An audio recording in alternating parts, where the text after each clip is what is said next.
Update sa nawala kong passport. 9 o'clock na ng umaga at literal na wala akong tulog sa kaka-overthink ko. So pupuntahan ko na yung store kung saan ko naiwan yung passport ko. Lord, sana nandun pa. Nag-search ako tapos 10 a.m. daw sila nagbubukas. So pupunta na tayo doon bago sila magbukas. So naglalakad lang ako papunta sa subway. Nandito na ako sa subway guys and kinakabahan na ako. Hindi ko talaga alam gagawin ko pag wala talaga dun. No, hindi pwede. Makakapag-Japan kami. Kasi sayang yung mga binayad ko, be.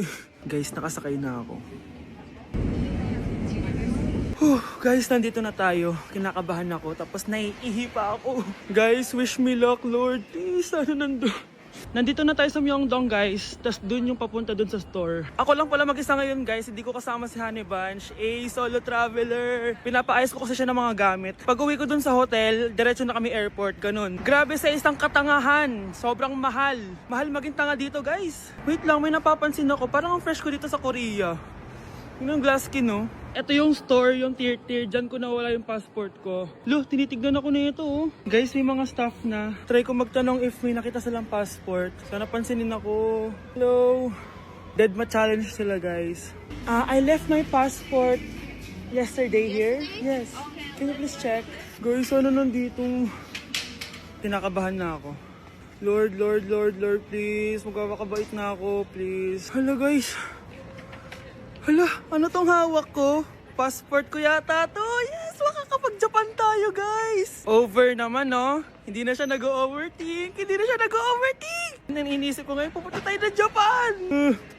Guys, nasa airport na kami. Tuloy na kami sa Japan. Bye, Korea. Ano masasabi mo? Alis na tayo ng Korea. Babalik pa ba tayo dito? Yes, at sana next time hindi mo na makakalimutan yung passport. Death certificate? Hindi naman patay si tatay ah. Anak, alam kong nasa kwarto ka ng tatay mo. Si nanay. Anak! Nay, tawag niyo po ba ako? Wala. Kala ko nasa loob ka eh. Sige nay, gagawan ko na po ng pagkain si tatay. Kailangan ko malaman ng totoo. Sorry nay, kailangan kong gawin ito sa'yo. Nay, eto na po pala yung pagkain ni tatay. Ginawan din po pala kita. Buti naman naisip mo pa ako. Thank you anak ha. Welcome nay. Mahal, kain na tayo. Gumana yung plano ko. Kailangan ko na humingi ng tulong. Ang galing mo din Scarlett, no? Pero mas magaling ako. Nay, hindi ka nahimatay.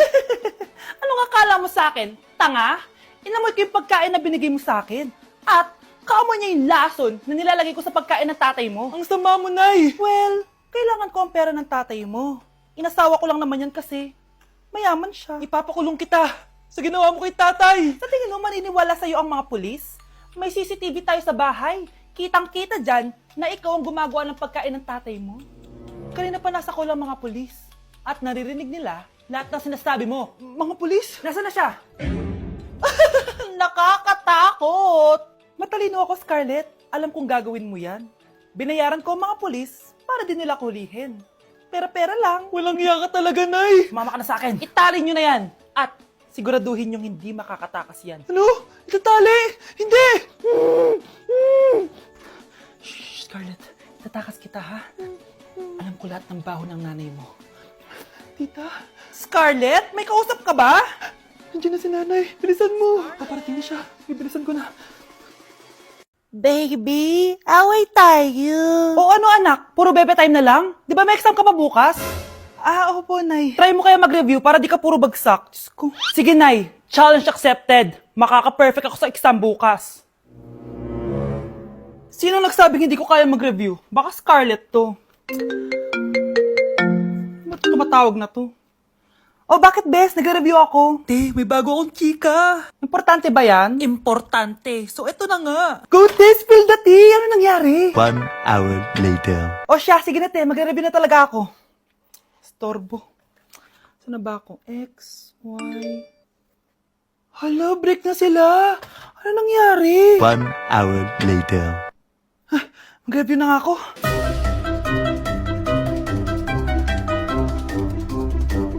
Good morning, anak! Anak, bakit ganyan itsura mo? Hanay, nag-review ako buong gabi. Akala ko puro numbers lang yung math.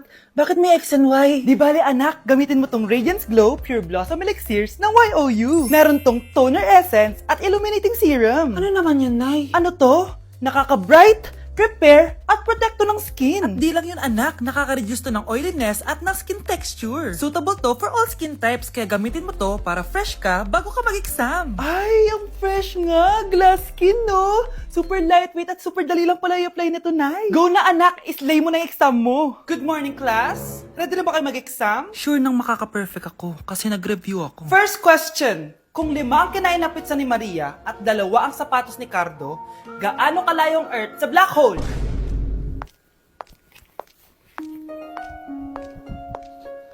Hindi man lumabas ang mga nireview ko, ang importante, maganda ako.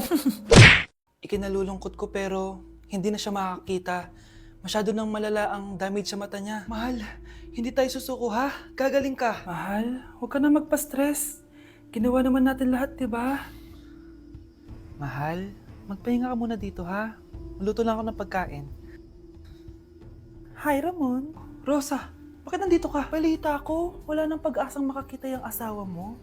Ibig sabihin, magagawa na natin lahat ng gusto natin. Shh! Huwag ka maingay. Masisira plano natin. Sinasabi ko na nga ba, may pinaplano kay ni Rosa. Mahal, kain ka na nito paborito mo. At talagang hinahayaan mo lang dito si Rosa, ha? Ano ba?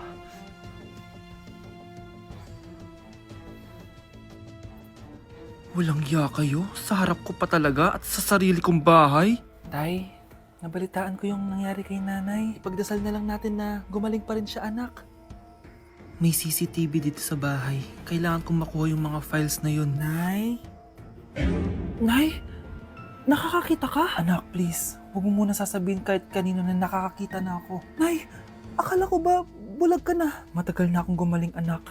Hindi ko lang masabi kasi may masamang kutob ako dyan sa tatay mo. Sir, good news! Base sa recent lab test ng asawa niyo, nagre-recover yung mata niya. Ano? Ba't parang hindi kayo masaya, sir? Uy, Mare, may field trip kasi yung anak mo. Kailangan ng pirma ng parents. Rosa, sumagot ka. Kapag pinirmahan mo to, akin na lahat ng mga kayamanan mo. Oh, pirmahan mo na. Tita, wala naman ako field trip ah.